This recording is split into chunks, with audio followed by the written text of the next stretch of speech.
Right, so let's drop a null at the bottom of here. So we've got an out for this. So let's call this out, try again, body fracture.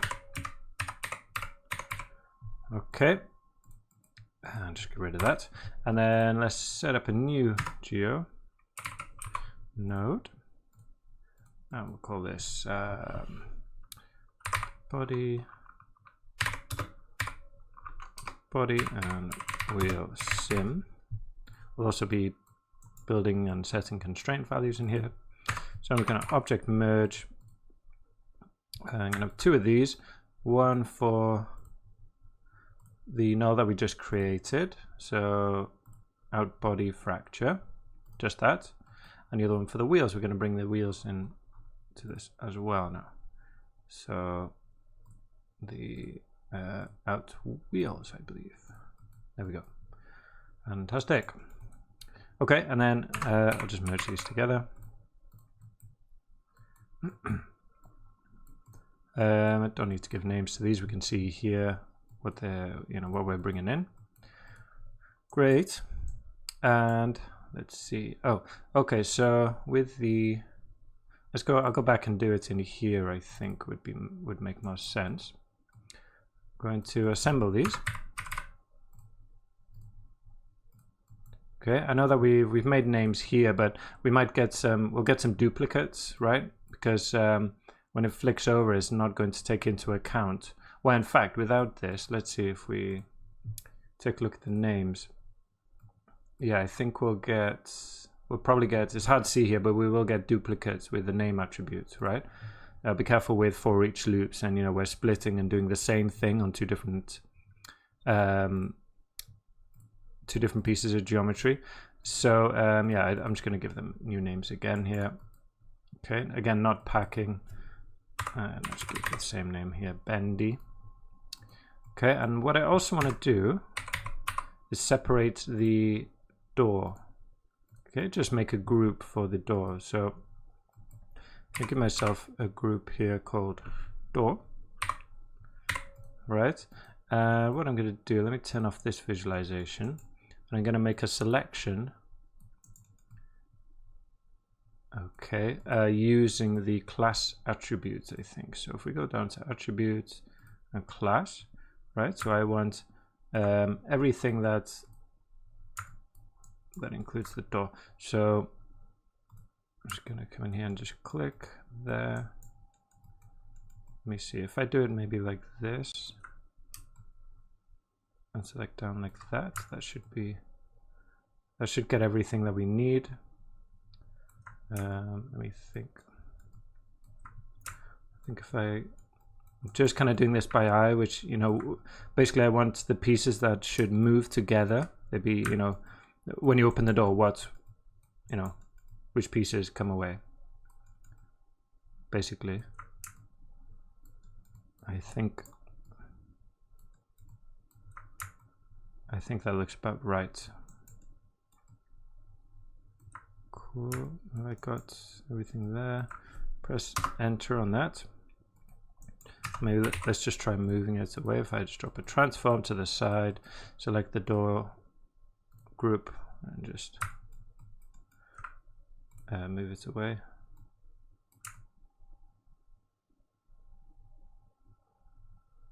Okay, it looks about right. I'm just looking for no floating pieces in the middle here. Okay, so that's good. I'll delete that and head back into body wheel sim. Great. And we'll start building some constraints on this. So just like before, we use the constraints from rules. RBD constraints from rules. And I'll plug this into the geometry side and to the proxy geometry. Okay, so I'm making proxy geometry. So they're both the same, but I just feel like it's tidier to have something on both sides, right? So we'll start with the door group that we just made. Oh, actually, I just forgot. We need to make the not door group as well. So back in here, another group node. which is called not door. You could just do what I'm about to do now in the other, you know, when you're searching for a group, but I'll do this just to be tired and just to be tidy. Okay, so if I do not door here, this, you know, the exclamation mark means select everything which is not door, and it gives me a group called not door, which is nice and tidy. Great. So so we'll work on the door first. Let's do surface points. It's typically better to use surface points when you're trying to do metal or fabric or something that's going to bend and flex. You know, but as per usual, you know, don't take that as, you know, as the only option. It's good to play around. Sometimes if you want some really gnarly bent and crumbled up, you know, metal, you could try center of mass, and that just allows the pieces to move a bit more, and you get loads of crazy crinkly pieces. But typically, especially big chunks of metal like this, are not going to behave like that. So I'm going to set this to surface points, and name attribute is fine. Let's give it a name. So the constraints here will be called bendy, and let's see, I'm gonna do less constraints per piece. We don't need so many. 4 should be fine. So I think about like 1 above, 1 below, 1 on each side, and that's okay like that. And then I'm going to do another one which will be identical pretty much. And from this point, now that I've generated constraints, we need to remember to connect up the points in the middle. And for this one, we're just going to do the same for not door. Okay, and just then get rid of that, and that will generate constraints everywhere else. But now we don't have constraints between the door and the other pieces.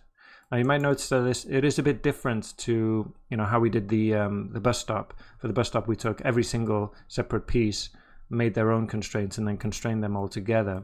But that's because I wanted it to fall apart a bit more. But the car, I wanted to hold together a bit better, and just the door to be kind of, you know, breaking away a bit. Okay, and it will give us a bit more control, or it'll be easier to finesse the simulation by doing it in this way. Okay, and then we also, obviously now the door, there's nothing connecting the door onto this, so we'll do another one of these to connect the door to the actual body there. This is getting slow, so let me just set this to manual.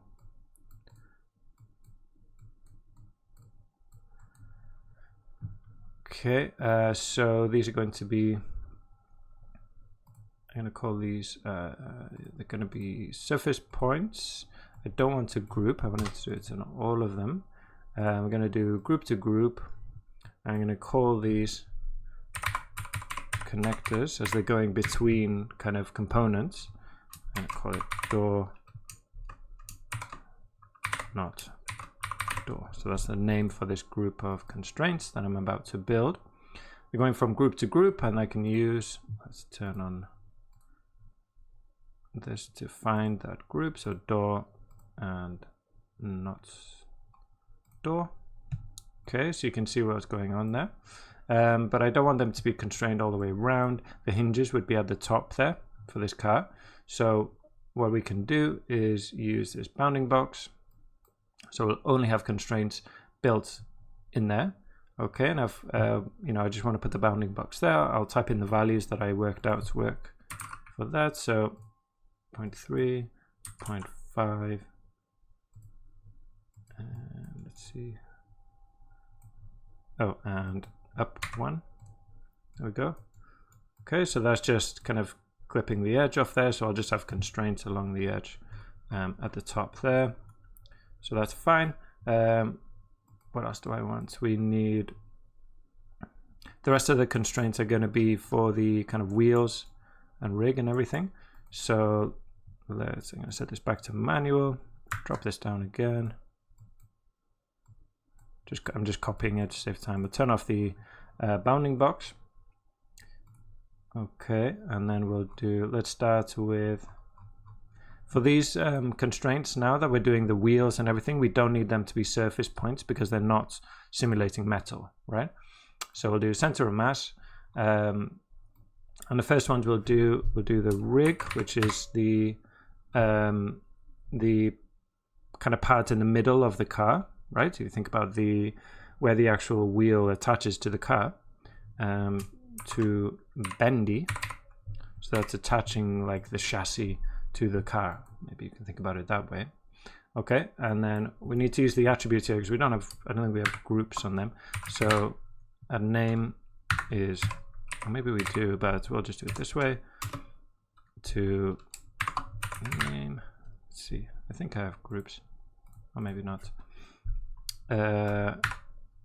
Suspension.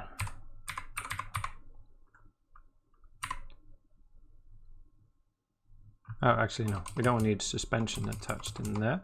Just rig. Oh, yes, we do actually. Sorry. Yeah, we need that. And name is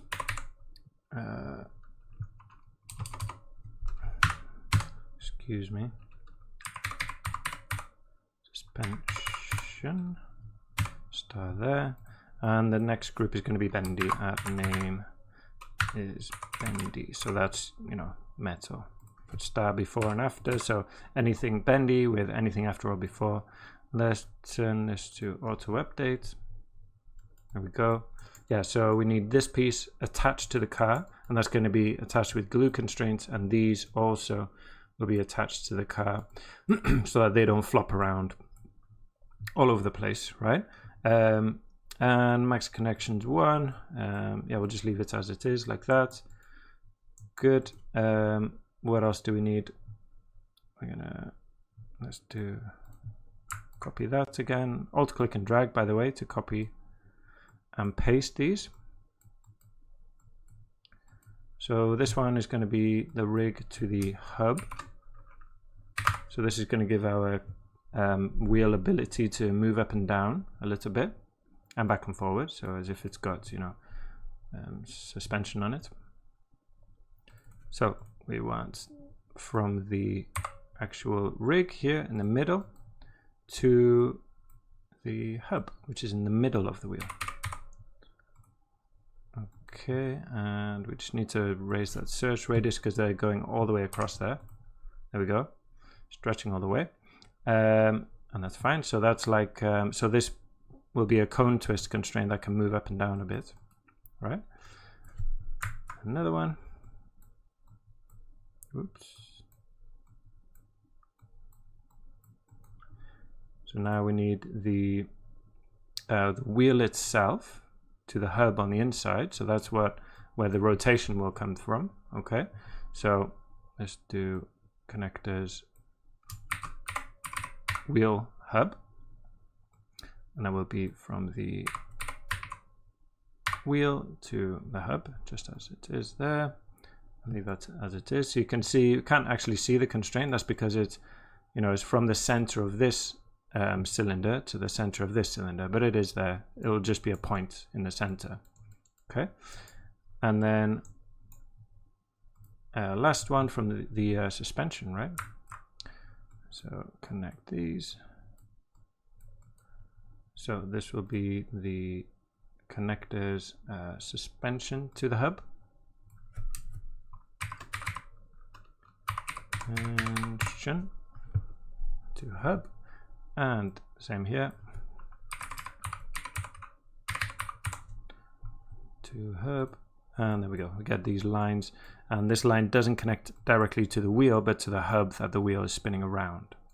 Okay, we should give it some more freedom to move around a bit. Okay, so I think that's good for building all the constraints. Let's just put a box around it to be clean. Let's say build cons.